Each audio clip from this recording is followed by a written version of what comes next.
everyone.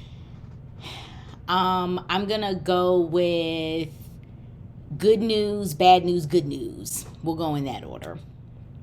Back up. When I went in for my biopsy of my tumor, the technician pointed out that she thought I had a suspicious looking lymph node.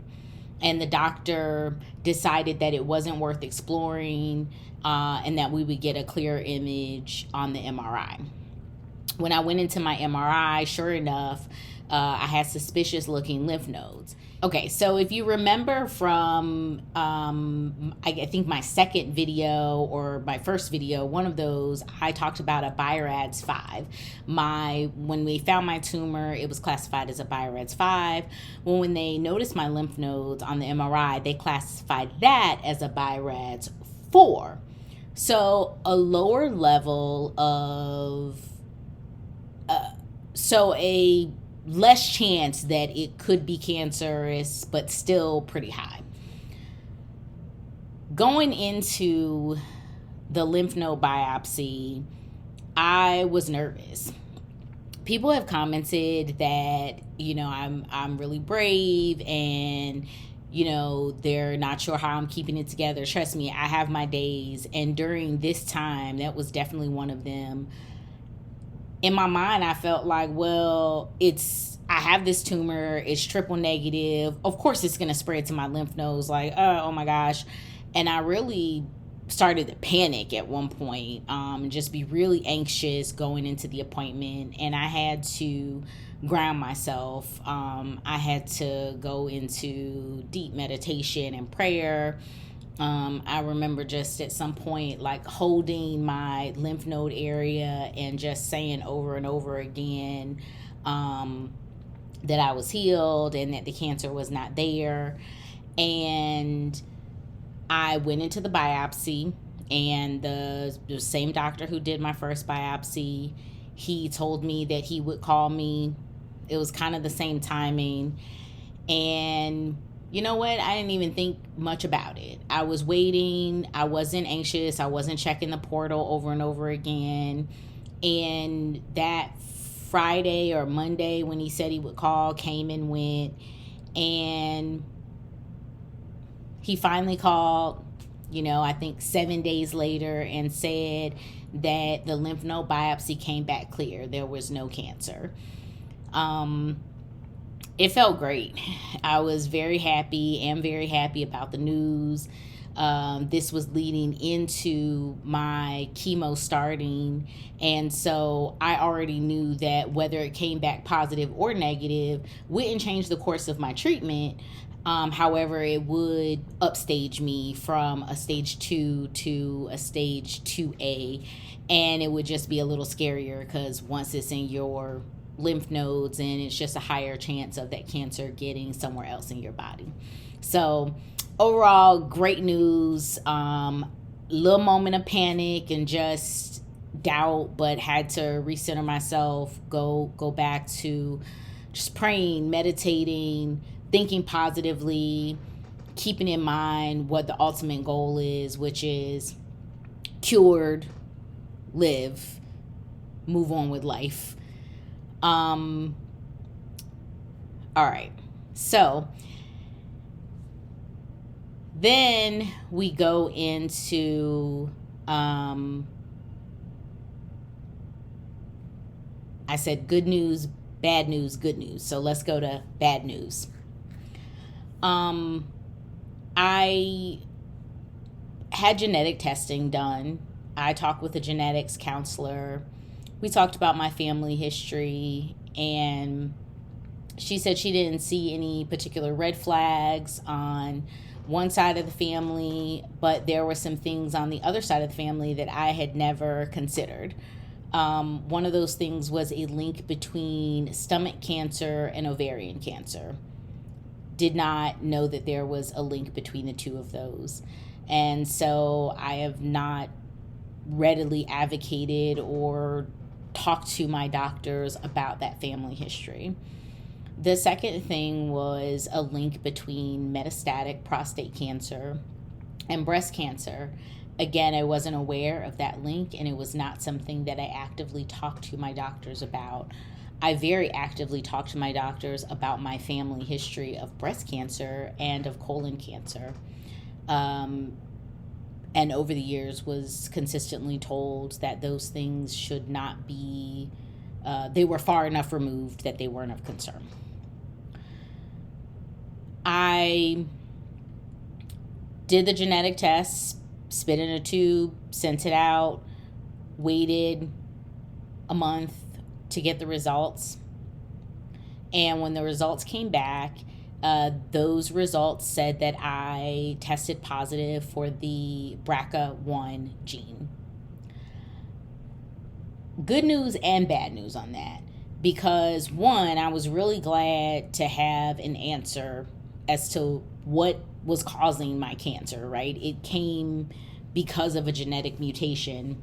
I was a little blown away by the stats. I essentially had I think it was a 65% chance, no, an 80%, I believe I had an 80% chance of developing breast cancer. That would be early onset of concern around age 40. And then the second item that was of alarm was that I had a very high incident, 65% chance of developing ovarian cancer, also with an early onset. I believe they said they recommend ovary removement by age 35.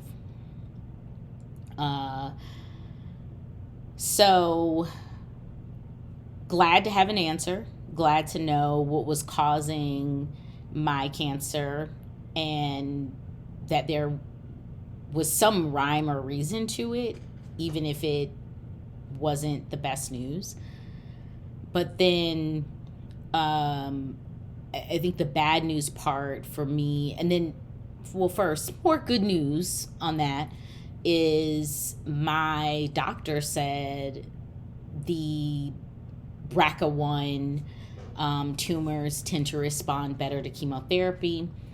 This aligns with my tumor, not being palpable anymore. Also great news. The bad news for me in this is the fear and concern I have about passing this gene on to my daughters.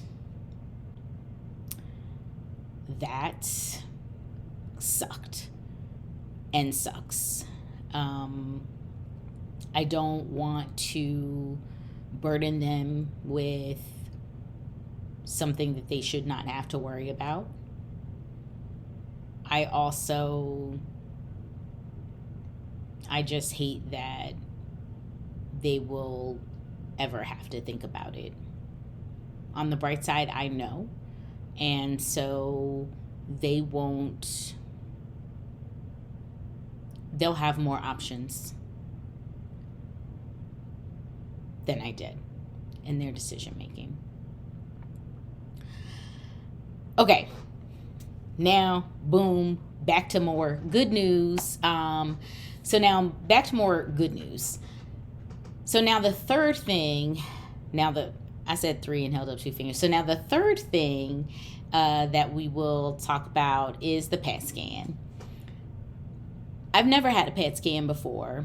I've had an MRI. I am not claustrophobic that I know of, and haven't had any reactions in that sense. So being inside the tube, it's like a round hollow tube, that doesn't bother me. What kind of shocked me a little bit about the PET scan was knowing that I would have to ingest radioactive material to undergo the test. So it was interesting. I got there, I drank barium to coat my stomach, and then I was told to relax, not use my phone, in a little room with a reclining chair. They gave me a blanket. They injected me with material and told me to relax and try to fall asleep if I could. I stayed there about an hour, and then I was taken to a room where I was laid on the tube. The images took about 15 minutes, and then they let me leave. I had to fast at least 6 hours before my appointment. And because my appointment was like midday, I essentially had been fasting since the night before. So I was a little woozy when I got out of the appointment. I just needed a little bit of food. Went home, went to sleep, got the results.